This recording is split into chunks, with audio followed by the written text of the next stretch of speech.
Hello to my Cuisinatics all over the world. Good morning, good afternoon, good evening sa inyong lahat. Bukas na naman ang ating kusina para sa panibagong mga recipes. For today, ay naku, matutuwa talaga kayong lahat dahil ito again, isa sa mga most requested series natin ay ang snacks. Yung mga mahilig mag-midnight snack o yung mahilig na pambaon ng mga bata sa eskwela, pwedeng-pwede ito. At syempre, yung mga gusto mag-entertain ng barkada, yung mga manginginom dyan na gusto ng pulutan, panoorin ninyo ito. Simple, mura, kayang-kaya ninyong lahat. Ang una nating recipe ay ang tinatawag nating corn fritters. Based ito sa isang Mexican recipe, pero syempre, very Filipino pa rin yung ating ingredients. Pwede nyong kunin sa grocery o kahit sa ordinary cupboard mo nyo, meron nito. Of course, pag sinabing corn, ang main ingredient natin dito ay corn. Pero bago natin puntahan yung ating corn, gagawa muna tayo ng breadcrumbs na iki-crispy natin, ihahalo natin sa batter para mas maging malutong siya. At saka para magkaroon siya ng parang cheesy flavor. Kung hindi natin ma-afford ang ating Parmesan cheese, gagawa tayo ng fake Parmesan cheese using breadcrumbs. Madali lang.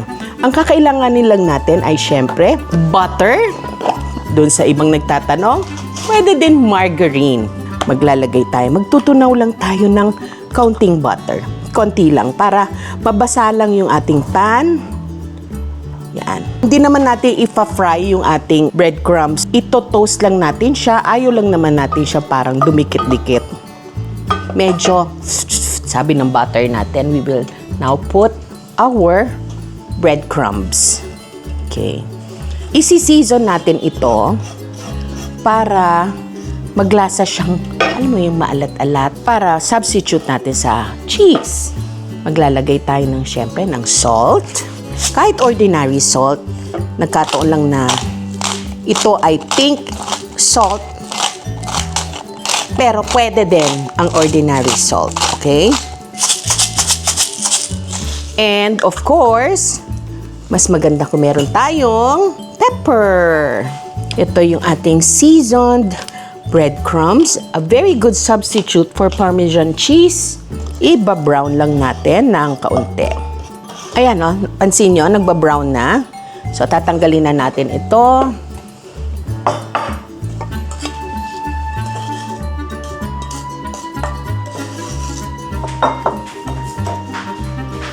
And now, i-assemble na natin ang ating corn fritters. Pero bago yan, magbi-beat tayo ng isang egg.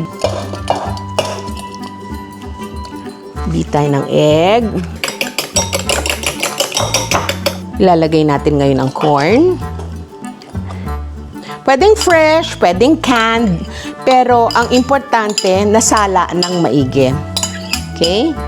And then, syempre, ilalagay natin ang ating beaten egg. Maglalagay tayo ng, of course, yung ating breadcrumbs. Ito pandagdag texture at lasa lang, ano? Maglalagay tayo ng onion leeks. Magandang combination kasi itong onions at saka yung ating corn. Isi-season natin siya ng salt, ng pepper, garlic powder, onion powder.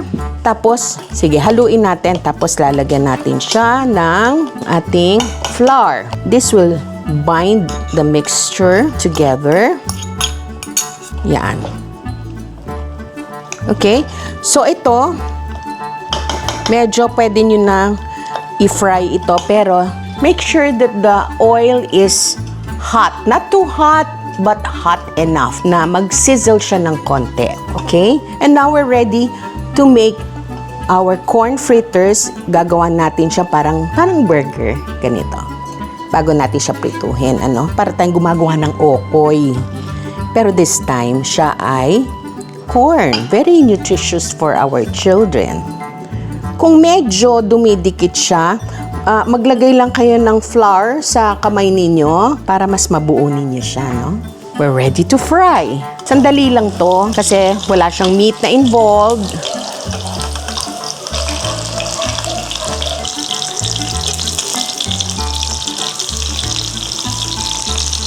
Okay, pwede na natin hanguin. It's already brown.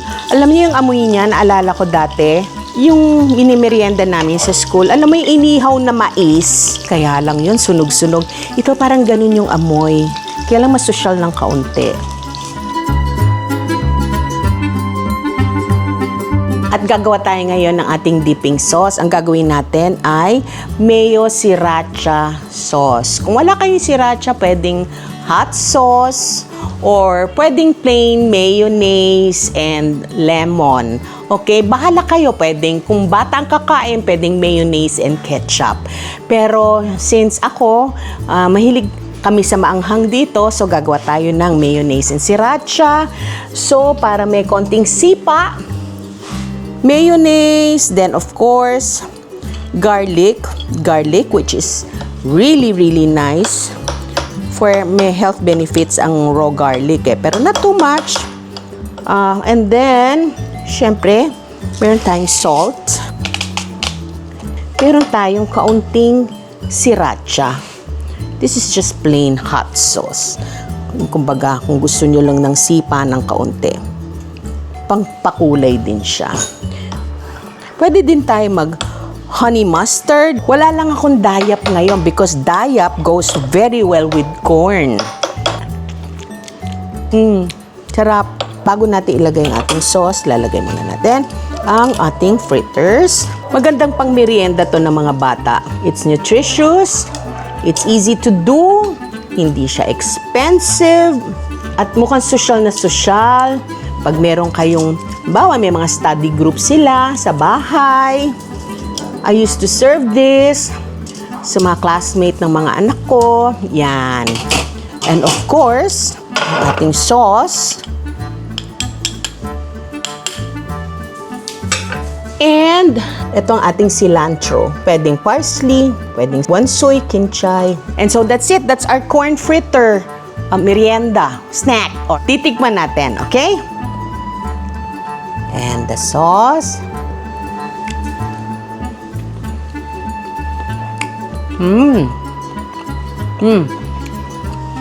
Napakasarap na merienda.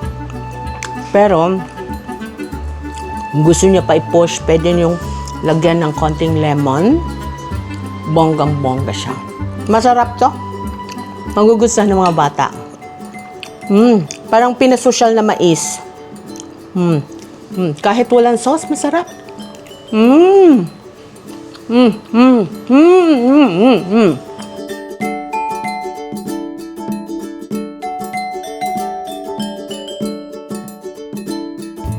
Ang ating recipe ngayon ay potato dish. Ang tawag sa kanya ay French fries, pero kakaibang French fries ito. Mas i-level up natin.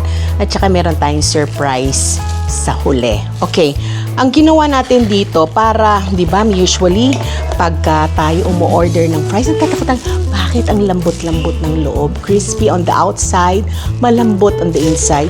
Yun, try nating i-attempt dito. So, ang ginawa ko, nag-boil muna ako ng potato, tapos minash natin.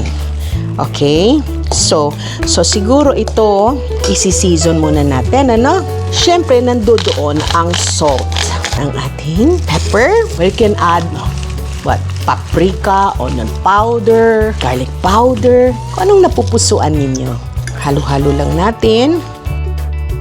And then, lalagyan natin ito ng cornstarch or potato starch or flour para mag-bind siya together. Ayoko siyang lagyan ng egg or butter kasi ang magiging basa siya, mahihirapan siyang i-form into French fries.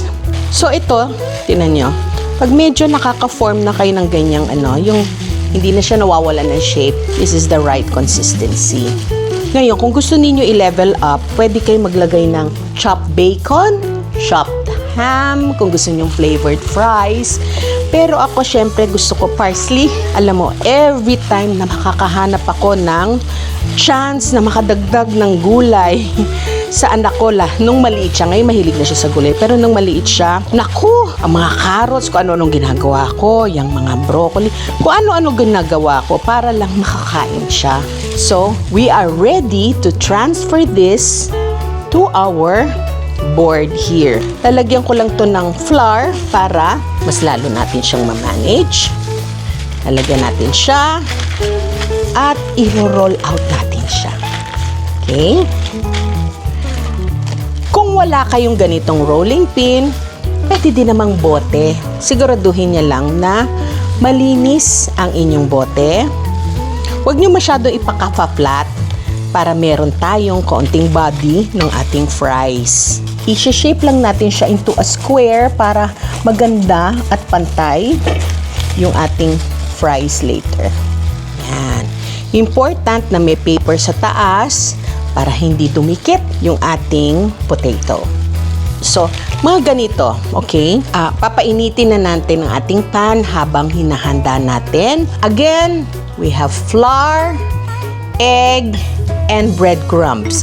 Itong breadcrumbs na to, tinost ko to in a little butter with salt and pepper para flavorful yung ating coating. Ibibit natin muna si egg. Hihiwain natin into French fry size kasi medyo mahaba. Although yung mga imported fries, mahahaba sila, diba? So, ang ating goal is magiging crispy siya outside pero dahil sa pre-boiled na siya ay luto na. So, iintayin lang natin talaga siya ay maluto sa labas. So, ito ay 2 patatas lang, ha? So, ibig sabihin, imbis na bumili kayo sa labas na, naku po, magkano na, di ba? Pwede niyong gawin ito sa bahay. Para mas madali siyang i-manage, gawa tayong maliit, gawa tayong malaki. Okay, subukan natin yung kalahati, gawin nating maliliit. Pagka ganitong dumidikit siya sa lagyan niyo ng flour yung knife ninyo, ha? Try muna natin si maliit, ha? Flour, egg, breadcrumbs. Ngayon ay handa na tayong magprito. Sandali lang ito, matter of seconds kasi tandaan, luto na yung ating potato. Medyo malambot siya. Kung gusto niyo siya medyo tumigas, pwede niyo i-chill muna siya for at least an hour or 2. Or kung bukas nilulutuin, pwede niyo siyang i-freezer. Swak na swak siya, malutong siya pagka-free-nain niyo. Sandali lang to, ha? Kasi luto na yung ating potato. Kita mo, oh. Pang mga 30 seconds naman. See, mabilis lang siya. And we're ready to plate! Okay? Kung mapuputol. Nag-iintay ka, no? Mamaya, my love. Of course, gagawa tayo ng dipping. Ang French fries, kailangan may pang-dip, di ba? Pero, meron akong naisip na pwedeng gawin. Nakuha ko ito sa isang online recipe from Thailand na ginagawa nila sa nuts. Pero ako nilalagay ko sa French fries. Masarap. Di ba yung iba nilalagyan nila ng salt and pepper at the end. Ito, lime salt. Gawa ito sa lime powder na juice. I just got 1 teaspoon, 1 tablespoon. Tapos nilagyan ko ng equal amount of salt. Tapos yan naman ang isi-sprinkle natin. Parang merong salty na maasim-asim na masarap, masarap. Ito ipupush lang natin. Lime salt. Another, if you can't get this thing, pwede kayo mag-onion powder and salt, garlic powder and salt, salt and pepper as a last touch for your French fries. Okay? Titikman na natin, ha? So good with the lime salt. Ang sarap. Lime salt, remember. Ako nga, tatadtarin ko pa to ng lime salt mamaya kasi hinahabol ko talaga yung lasa ng lime.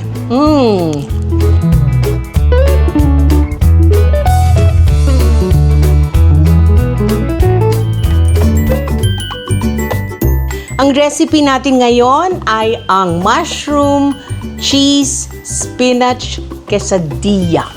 ito ay pang snack na naman. Una, gagawa tayo ng ating filling. Maglalagay tayo ng konting oil just so hindi masunog yung ating butter. Konting butter. Tapos, we're going to fry a little garlic. Low lang. Garlic and butter go so well together. Yan. Pagka nangangamoy na si garlic, huwag natin aantayin na mag-brown kasi umiiba ang lasa niya. Okay? So, ito, nangangamoy na siya. Pwede na natin idagdag ang ating mushrooms. These are just canned mushrooms. Kung gusto ninyong gumamit ng fresh mushrooms, mas maigi. Alam nyo, yan ang maganda kasi if you're doing home cooking, hindi tinipid ang ingredients. Kasi pag bibili mo to sa labas, bukod sa mahal, hahatiin nila yan into three portions para syempre kumita, which I don't blame kasi mahal talaga ang renta sa labas. That's why you pay more. So, kaya natin ginagawa ito para yung ibabayad na lang sa renta at sa mga sweldo and everything, mabibili ng ingredients, mabubusog kayo. And then, a little salt. Little lang kasi maglalagay tayong cheese. O, di aalat, di ba? Konting pepper. And now, syempre, our spinach. We will hide the vegetables from our kids, di ba? We'll add a little water. Konting-konti lang para lang mag-wilt lang ng mas mabilis yung ating gulay. Kasi ayaw natin ng matubig. Okay? Now, we will add, dapat dito, cream. Kaya lang, konti lang kailangan ko. Magbubukas pa ba ako ng cream? Parang sayang naman, hindi ba? So, ang mangyayari dito, we will add a little portion of milk. Tapos, lalagyan natin ng cheese. You can use any cheese that you like. Kung may budget ka, di buy the nice cheeses. But kung wala kang budget, you can use local cheeses. This is just local brand cheddar cheese. If you notice, hindi ako naglagay ng salt. Mamaya titikman ko ulit kasi yung cheese in itself is already salty. Lalagay na natin siya sa burrito wrapper. Now, this is the vegetarian version, but you can use sausages, you can use bacon if you want. But ako, for my quesadilla, it's always mushroom, cheese, spinach. I-oil natin ito para hindi dumikit yung ating burrito wrapper. Ito yung ating burrito wrapper na bibili ito sa grocery. Okay? Kailangan natin ng dalawa. Maglalagay lang tayo ng kaunting oil para hindi lang dumikit yung ating burrito wrapper. Iba-brush lang natin siya. Ito toast natin sa ilalim over low fire. Yan. Tapos, itong ating filling ay ilalagay natin dito sa ating burrito wrapper. Isi-spread natin siya. You can actually do dalawa. Kaya lang gusto ko makapal. Isi-spread lang natin like so. Para pag kinain ninyo mamaya, lahat ng parts merong filling. See how sustansya it is? Ilalagay natin ito. Malinis po ang kamay ko, ha? So yan, over low fire. Okay. Actually, I can do this in the oven. Papasok ko lang to, tapos may fire dito sa taas. Mas mabilis. But we're using stovetop way. So, medyo matagal siya ng kaunti kasi i-flip pa natin ito para ito naman mag-brown. Now, we will seal it. Amoy. Yes! See? It's toasted well. Nanghangamoy na siya, so it is time for me to transfer it to a plate. Whoop! Kung isa lang ang kakain nito, pwede nyo namang isolo yan. But it's really best to cut it into wedges. Oh, mainit. Mainit!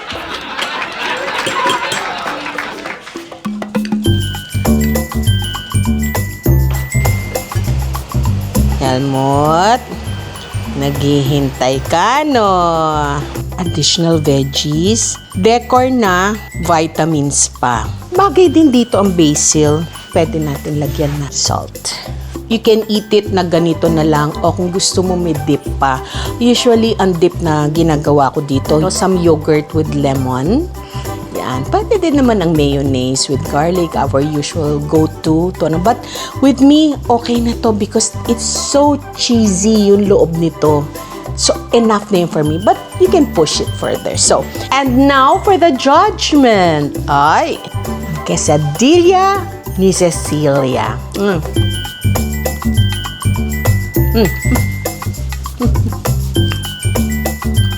Mamahalin na naman ako ng anak ko. Pati ng mga kaibigan niya. Quesadilla ni Cecilia is the best. Try it.